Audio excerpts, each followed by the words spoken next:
से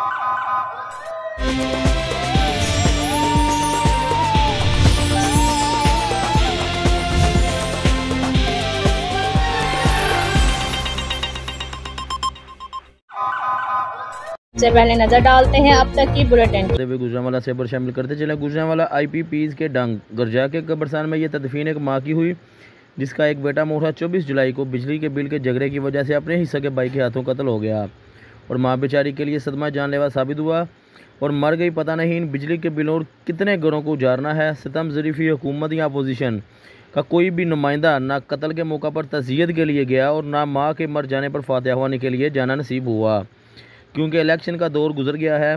बहरहाल इस इंतहाई तकलीफदा मौका पर शानी खानदान के दुख में जमात इस्लामी के फुरकान अजीज भट्ट अपने साथियों के हमरा मौजूद थे।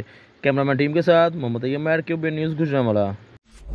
सैनिटरी और टाइल्स की दुनिया में एक जाना पहचाना नाम मिर्जा सैनिटरी स्टोर, जहां मिले सैनिटरी की वसी और दीदा से वैरायटी जो चले साल हर साल। टाइल्स के खूबसूरत रंग जो बनाए आपके घर को और भी खूबसूरत, जिस पर है सबका एतमाद। गुजरात का सबसे बड़ा sanitary and tile store Mirza sanitary store. एक बार टाइल्स और सैनिटरी फिटिंग्स लगवाएं, फिर उम्र भर के लिए भूल जाएं। बरसों से आपके भरोसे और एतमाद का नाम Mirza sanitary store, railway road, Gujarat.